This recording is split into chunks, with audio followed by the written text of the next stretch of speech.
Hey everybody, it's Master Gallengeist here, bringing you my review for the latest episode of the book of Boba Fett, From the Desert Comes a Stranger. And I thought that this is simultaneously the best episode, even barring from what we've gotten in episode 5 being really fucking good, and again, kind of like the worst episode of the book of Boba Fett.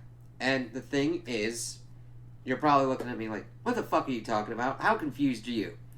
Granted, this is a great episode that is pretty much on quality of like a Star Wars movie with kind of like all the different kind of characters and things that kind of go along with it. However, I want you to sit back for a moment and be like, whose show is this? Because Boba Fett barely factors into here. He pops up at least in here. Episode 5, he wasn't there pretty much at all. So you're just like, yeah, the thing is, these two episodes almost effectively showcase that this should have just been Mando season 3. Like, it's really kind of confusing and jarring when Boba Fett, who is supposed to be the anchor character, has gotten the least amount of like character development and time invested in here. And he even had like 4 episodes before all this kind of like comes down. I'm like, wow, this is really well written, really well executed, really showing some really cool shit, and Boba Fett's war barely factors into it. Now, granted, we did have a lot of cool stuff here. We got a lot of the cool hallmarks of like the space westerns, which were executed very well. We got a lot of cool Jedi shit going on, executed very well. But Boba Fett's kind of stuff is just, it's kind of more used for Din as our anchor character instead of Boba Fett as our anchor character. And that's not to say that I dislike Boba Fett's character. I'm like, oh, okay, a show exploring Boba Fett. That should be pretty darn cool. And I'm going through this and I'm like, they put more time and effort into all these other kind of aspects. And they're really fucking good. I'm not taking that shit away, alright? But it really goes against the whole entire objective and premise of the show. I'm just like, okay. And I'm not saying that they didn't at least do the basic kind of groundwork, because I mean, Boba Fett with the Tusken Raiders and all that kind of stuff, yeah, that's kind of good. It just doesn't give enough justification and enough build up for everything kind of going on with the Pike Syndicate. It lays a foundation that needed to be done better, because I'm sorry, I like all this stuff that I've been seeing with them exploring Din and the Mandos, and then this one where we're exploring a lot of different other kind of stuff, which is interesting because what I was kind of thinking that this episode would be, I'm like, okay, cool. You gave us a kind of Din focused episode to just give us our kind of Mando fix. You maybe will give us a little bit of Grogu, and then we'll get more onto Boba Fett's war. And I'm just like, nope, they gotta flip that on me, and instead we got like everything else and just a little bit of like the war prep. It's like, I'm not like, I don't want to seem like I'm complaining like, hey, this is good stuff. It's just, this should have been retooled and just either done like essentially like a mini-series kind of thing of like, yeah, this is like a bridge to like Mando season 3 or something. Like, you don't have enough time or enough resources, or because of other kind of extraneous factors, you couldn't do like a full season, but you could pump out some kind of like half season or whatnot, focusing on like some kick-ass Mando shit. It's just really fucking weird that the episodes that I like so much of this show have barely anything to do with Boba Fett, and that is a problem. However, let's get into the fucking awesomeness that we have seen for this show. And we start off with pretty much a cool kind of space western kind of thing going on. And it is effective kind of foreshadowing of showing a certain character's kind of skills and stuff. So, we see that there's the Pike Syndicate pretty much trying to do a spice deal kind of thing out in the desert. And then who do we see? Cobb Vanth pop up and be like, hey, this is kind of my territory. I'm the marshal here. Granted, you could do this in like Mos Espa or Mos Eisley, but you can't really do that here. And he's like, hey, listen, let's be smart about this. Take your credits. You go back to your bosses and say, hey, this was just some kind of misunderstanding. You leave what's ever in that box there. I didn't see what's in it. We're done. You're just cool. Let's just be smart about this. 3 of the 4 characters are not smart about this. And we see the effectiveness of his gunslinging abilities as he takes them all 3 out. And he's like, be cool, be smart about this. As the other one's like, alright, cool. He does that. And he's like, listen, this thing is worth more than your town. You gotta retire on this. He's like, hey, maybe I will. Then he drives off, he opens it up, sees its spice, and dumps it out. And he's like, this is kind of a problem. Boom! And so we're effectively setting up that the Pike Syndicate is like doing its kind of thing, kind of widening out the conflict that it needs to be widened out for. And then we shift over and we see that Din flies to this garden world. Well, not garden, but like this forest kind of world to visit Grogu. So he lands, and who should we see is able to see what's going on? R2-D2. And I'm like, yay, R2! And Din's like, I'm looking for Skywalker. And it's pretty kind of interesting because we notice throughout the dialogue and everything going on throughout this episode, because they do a lot of things effectively in showing and telling. Because we see Cobb Vanth's gunslinging skills. He's not a slouch, and that's important to inform us going into certain portions at the tail end of the episode. But Din's like, hey, can you lead me to Skywalker? I'm here to see the kid. And R2's like, alright, cool. Going, we see them building up the stone hut for the beginning of Luke's Jedi Academy. And then he kind of just like talks to one of them. They start building pretty much a little bench kind of thing. And then R2 pretty much goes to sleep. And he's like, why are you asleep?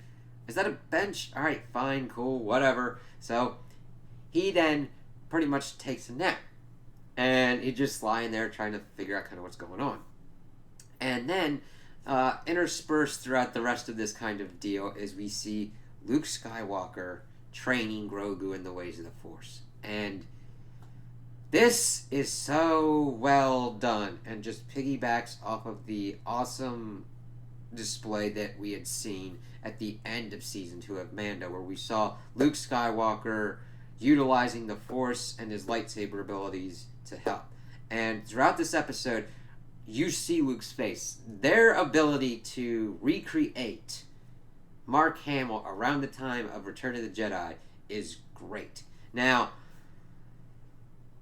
granted, there could be some weird spots with his face or whatnot, but I didn't notice anything that like took me out of the story or anything. I'm just like, hey, Grogu, yeah, cool, man. And then we're seeing Luke Skywalker. Like, we got more time with him, and it was so goddamn awesome to see him being a Jedi Master teaching someone. And it was interesting because we got to see Luke do it his own way. And that doesn't necessarily mean that he doesn't take what he's kind of learned from Obi-Wan and Yoda and like tried to emulate them or whatnot. You do see bits and pieces of those kind of training things throughout this whole kind of ordeal. But it's cool because he does it in his own kind of way, still informed by those masters that taught him before. And it's great because we see that Grogu gets kind of like distracted by a frog, tries to use the Force, and Luke's just kind of like disappointed, like Grogu, and he's like, he goes back to kind of meditating, and then we see Luke utilize his hand to then lift up all of these frogs, and it was just awesome because it was that kind of similar kind of thing that Master Yoda did, bringing up the X-Wing and showing what use the Force can be, and Grogu's like, whoa, holy shit, and I gotta hand it to him. They are able to effectively have Grogu, even though he's not able to speak on our level yet, his ability to convey his emotions and himself as a character just works very well. They're able to do that very well and showcase what he's thinking, what he's kind of doing and everything. And we see him kind of just like, all right, he's teaching him the ways of the Force and everything. Of course, we then see that Ahsoka Tano is there. I was like, holy shit. It's like, hello. And this is talking to Din. And it's like, yeah, I'm just here to kind of like see how the kid's doing because, of course, he's worried about him and give him a little gift. And then Ahsoka pretty much gives him the lowdown that it's been very difficult for Grogu because he's very attached to you. And she's trying to pretty much pick his brain like, are you here for Grogu? Are you here for you? And I think it's a little bit of both, but he's like, all right, and she's like, all right, if you're just here, give me the gift and I'll hand it to him and leave him on his way. And you just see how hard it is for Din to do that. And he's like, you know what, here, give it to him. And he sees that he's doing all right, and he flies off. And Grogu does see him flying off, and he's like, and it's like, God damn, like, I understand that you need to kind of center yourself and find yourself, but, and showcasing the understanding of, like, attachment. And the thing is, yes, there are darker aspects that have been attached to attachment, but Luke has learned also that attachment can save people as well. His attachment with Anakin Skywalker was able to bring Darth Vader back to Anakin Skywalker and back to the light side. So we do see some kind of choices that I'm like, I don't know, you would think he kind of learn about that, but we do know that he sees the kind of turmoil in Grogu as that leads to some various kind of things at the end. So we see them going through and dealing with things. We see him trying to teach Grogu how to force jump and telling him to do, not to, don't try, do, as he's trying to explain it to him. And it's interesting because it's like trying to teach somebody who has no concept of it. They're like, I need you to jump and then let the force kind of do the rest. And he's like, So he then kind of goes through kind of showcasing him other things. Him, of course, balancing and trying to find himself. Luke going through his lightsaber forms as well. Doing a kind of nice ring kind of way of taking and showing Grogu by having him on his back, and it completely has a different kind of feeling because it's very reminiscent of Dagobah, but in that situation, Yoda was the master on his back as he was pretty much trying to teach Luke how to do the jumping. Whereas at this point, Luke is the master and has Grogu on his back, showing him how to utilize the Force to jump like certain things. And it's just really cool and just so effective to kind of hammer those points home, that kind of flipping of what's going on. And then we see that he decides to utilize the remote to teach Grogu as well. As like, right, and it's funny because he's like, no, that's not how you use it, because Grogu was like rolling it and everything, and then he's able to turn it on, and of course it shoots towards Grogu, and he like falls back. He's like, all right. Luke is not trying to be mean or anything, but we see that he has to have Grogu learn about what's going on, and that's a pretty effective thing. Also, a little bit before this, he's like, okay, he's trying to tell him about Master Yoda, telling him about how size matters not, and trying to see if he knows anything about his race, if he remembers anything, and then we see him utilizing the Force to try and go into and help Grogu remember. This then leads him to remembering one of his memories from Coruscant, as Order 66 was given, and we see 3 Jedi trying to defend him, as then certain ones are cut down, and then it kind of goes back from there. He's like, that's alright, we'll figure it out, we'll learn as we're going on and help you remember certain things and teach you more. And we see him kind of going through with the training droid, hopping back and forth between rocks and everything, and utilizing the Force to Force jump and all that, and then effectively being able to utilize the Force to kind of like break the remote. And he's like, I don't know, he's teaching me, he's probably remembering more than I'm teaching him, as he's talking to Ahsoka, and she's like, you remind me so much of your father. And that just really is kind of cool and contextualizes her role as kind of like helping him out as well, because not only is Ahsoka a competent warrior of the Force, I don't know if it would be right to call her a Jedi, since I have read up that she left the Jedi Order. She's got a lot to teach Luke about the Force, as well as her father before he was Darth Vader. So it is very fucking cool to see that they have some kind of relationship like this. Excuse me. But they're also bringing up how much that like masters can learn from their students as well. And it's just so awesome to see Grogu doing all these kind of things, and he's like, he's not sure if he's teaching him or if he's remembering, but it really doesn't matter. You're helping to facilitate that. And if it's one or the other, you're able to kind of like help throughout those different kind of situations. And it's just, I don't know, man. Able to see Luke Skywalker being Luke Skywalker like this was just so fucking awesome to me because he's one of my main heroes growing up. Like, and just to see this kind of part of him, to see him doing this, building up and starting his Jedi Academy, and it just hits you, man. You're like, God damn. So, let's see. They're kind of doing their kind of stuff. We're seeing them utilize. We see Grogu understanding how to utilize the Force, lifting stuff up, mucking around with the training droid, Force jumping and all that, and trying to figure out what's going on. But we still see that Din weighs on his mind as he grabbed out towards the departing Naboo starfighter. So, we shift over and we see that Din has come back to Tatooine. He goes into Boba's palace, and it's funny, the guard's like, yeah, alright, cool, let's come on in. And we see that he's brought in. They're like, alright, the Pikes are pretty much mobilizing their forces. The mayor's off planet, pretty much in their pocket. Even with his like lackey trying to like talk him up to it.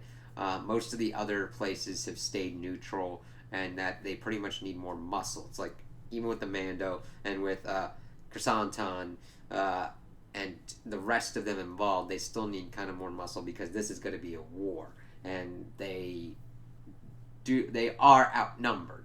Now, granted, they do have some really good fighters and everything, and then, of course, that's when Din comes in and is like, you know what? I might have an idea on that. Let me go do that. And that's pretty much it with Boba.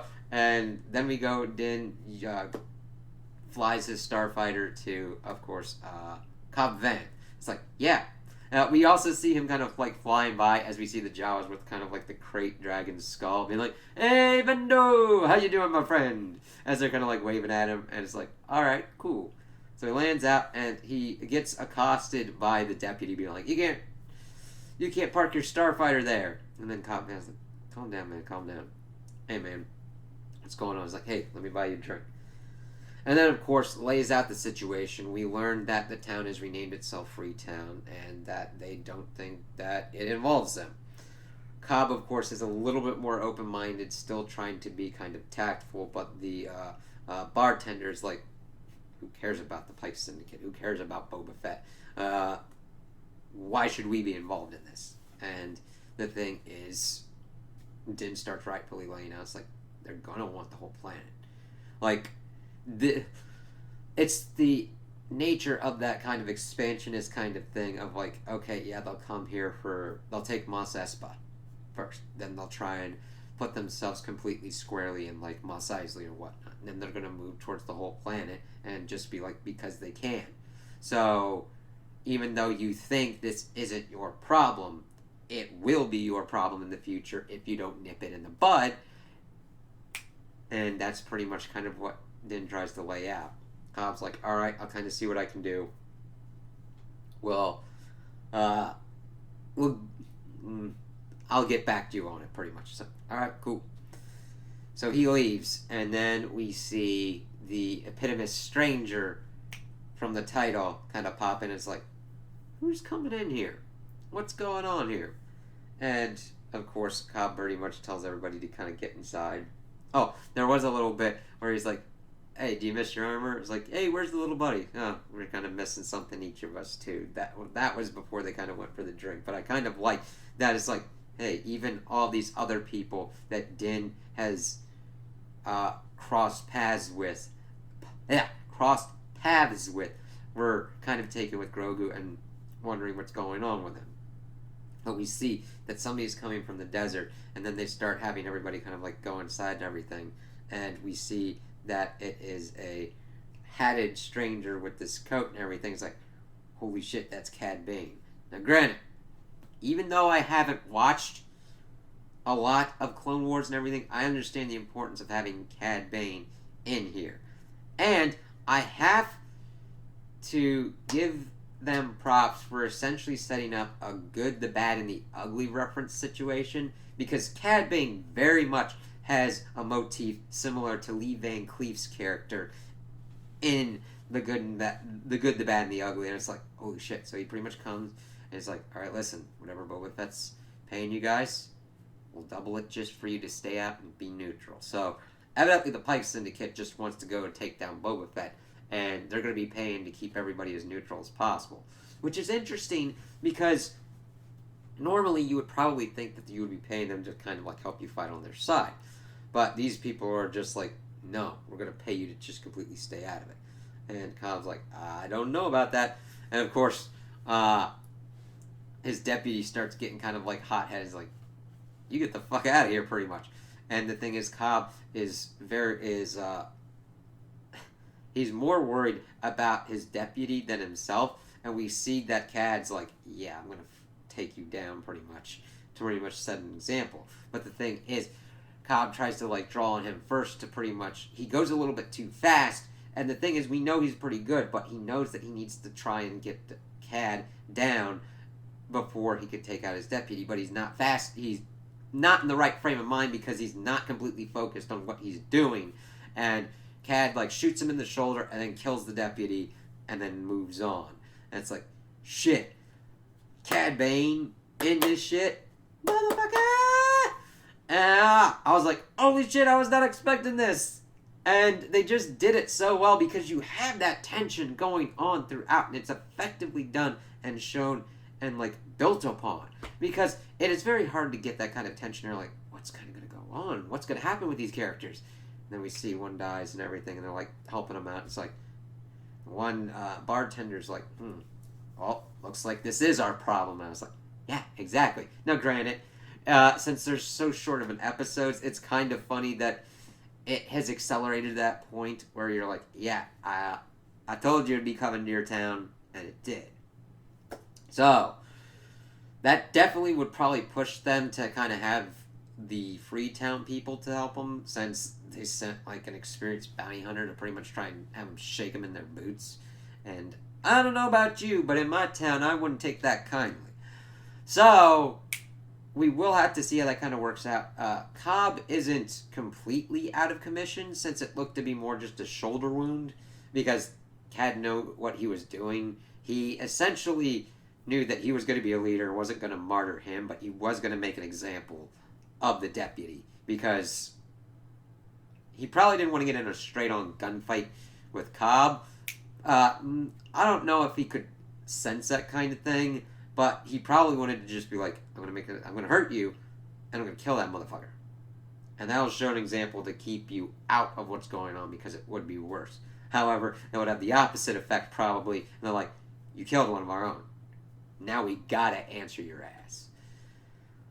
So, that is pretty much setting that up. It will be interesting to see if Cad Bane really gets shown up into the war with the Pike Syndicate and Boba Fett. I hope so, because you don't just... I wouldn't just drop that kind of character there. Like, granted, Ahsoka's, you can kind of do that with a drop, because she can kind of go and flit about as she wants. And that worked within the showcasing the whole stuff with the Jedi, which I'm going to be getting back to right here. But, that'd be really fucking cool. Alright? It's... Yeah. So this episode ends, and we see that Luke has decided to present Grogu a choice. He's like, hey, Mando left this little present for you. And we find out it's a small little Beskar chainmail shirt. Very similar to like the Mithril shirt that like Frodo has in The Lord of the Rings. I was like, it's so cute and adorable. Holy fuck. I'm like, I can't wait to see him in a little Mando suit or something. But then he also brings out his Master Yoda's lightsaber. I'm like, how the fuck did he find that? I'm like, I need that story, man. Like, Disney. There's certain, like, you don't have to commit to, like, a full season for certain things, but, like, Luke finding Yoda's lightsaber and Steve Rogers returning the Infinity Stones. Yes, I'm crossing over here, but this is exactly what a fucking streaming service needs. I'm like, do that shit! Arrgh! So, besides that tangent, we're like, holy shit, he was able to find that, and he presents Grogu with this choice. He's like, okay, if you decide to be a Jedi, you will probably never see the Mando alive again, because it will take a while for you to train. He might be dead by that point, and your race is very long-lived. However, you could choose the Mando's gift and instead go and return to him. And it sucks. I'm like, oh god, that is a hell of a choice. But they might be trying to also seed something else, because in the previous episode we were brought up with there was one person who was a Mandalorian and a Jedi. Only one to have done that so far. So hopefully we're getting a kind of seeding of that. Though it's like, I don't know which Grogu would choose. Now granted, I would like him to be a Jedi, but I also want him to like pal around and be with the Mando as well. It is a hell of a choice, and it really also, like, it sucks that Luke has to do that, but it definitely is understandable of like, which do you want to do? There's points in your life that you have to make those kind of choices, and they're big choices, and it will be interesting to see how Grogu will choose in that scenario. It's like, damn.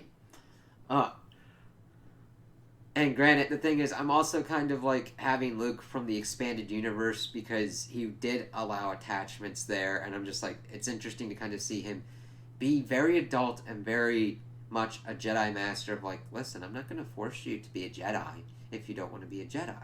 That's cool. So he does the adult thing and lets Grogu make the adult choice in that scenario. Now, granted, yes, he is technically still a baby. However, he's also like technically within the realms of like our ages, like 50 years old. It's like, damn. So you would think that it is a kind of hard kind of choice to make, but it's better than making the choice for him. It definitely shows a great level of respect that Luke has. He's like, you can either go with the Mando, or you could be the very first student in my Jedi Academy. So, it really hit, because it felt natural and organic to have that kind of hard kind of choice for these characters to kind of make. And it didn't feel like it was emotionally manipulative to me, at least. If it does to you, talk to me. Talk to me in the comments. Put forth what you feel and what you felt for this episode. That's why I do these things, because I love to discuss and figure out, hey, sometimes I get my opinion changed, or have my outlook changed, or whatnot. Even though I like something, there could be an aspect that I don't like, or an aspect that I do like that I have to be like, you know what, this isn't really that good. But this here, man, it's like, god damn, and you see him, and it ends there, and it's like, oh god, what's he gonna choose? I really liked it, because it definitely, I could definitely understand the criticism that somebody would be like, this is too fan servicey and too cameo-like. I totally get that. I think that most of these, however, were done well enough that it works on a level of fan service done well, where it's not like, hey, look at this character. Ahsoka's there to kind of see what's going on. Also because we see that she has a relationship with Luke Skywalker and everything like that. Cad Bane works on that level because he is a bounty hunter and would be brought in probably in this kind of scenario. Seeing Luke and Grogu definitely work, because we want to see kind of what's going on with that. Now, granted, I would think that would be better off in a Mando special / the Mando series. The biggest kind of thing is criticism for this is that it needs to be Boba Fett's show, and all this stuff isn't Boba Fett's. However, it's all extremely well done to me, and I really love seeing it, and it really got that Star Wars feel for me of like, yeah, it's awesome. It's like, it gets that kind of stuff of why I like Star Wars. And just seeing these characters understanding the crazy shit that they've got to do. They got to deal with a criminal syndicate coming in and mucking with their town. They got to deal with figuring out if they want to pursue the Jedi way or another way. Then having to understand how to help Boba Fett, but also how to help Grogu the most as well, and understanding as kind of pretty much a father to him, foundling wise, when to be present and when to step back. There's a lot of cool stuff with a lot of made me feel a lot of cool stuff, and I'm just like, yeah, this was really good, and I really enjoyed it. I was like, yay, Luke Skywalker. It just was like, and it's not just, I mean, he did stuff that I didn't like. I'm like, him. Granted, I do like that he presented Grogu the choice, but it's like, he's understood that attachments can sometimes help people. Him and his friends were able to topple an empire. He was able to help bring his father back from the dark side to the point where his father took care of the Emperor. They're like, if you completely forego attachment, you become just like the old Jedi Council that were so far outside of the realm that they weren't seeing what was going on under their noses until it was too late. However, if you just let yourself become completely self-absorbed, you become a Sith and become power hungry and start hurting those people that you have that attachment for. There is a balance, just like the Force. So, I really enjoyed this episode, and they're gonna have to do a lot of. Since it's Boba Fett, like, listen, I love Din, I love Grogu, I love Luke. I'm really liking Ahsoka Tano. I'm liking Cobb Vanth, like Fennec Shand. It's just Boba Fett needs to be pretty much front and center in this last episode. Has to be. It's his book. He is the Boba Fett. It should be his anchor kind of thing. Oh, also, one more thing. We do see that the Pike Syndicate is making moves because they also blow up Whip's bar place. Almost forgot about that. Yeah, that's an important little bit. Well, it's important that we see that they're, like, effectively, like, going ham on shit, but it was just kind of footnotish of like, okay, they're like, alright, boom, alright, cool, let's see how this goes. I think those are the major points that I wanted to make. Yeah. And if I missed anything, bring it up and we shall discuss. So those are my opinions on the episode. Tell me what you guys think in the comments below. If you liked it, if you didn't like it, if you agree with me, if you disagree with me. Also, like and subscribe, and I hope you have a good day.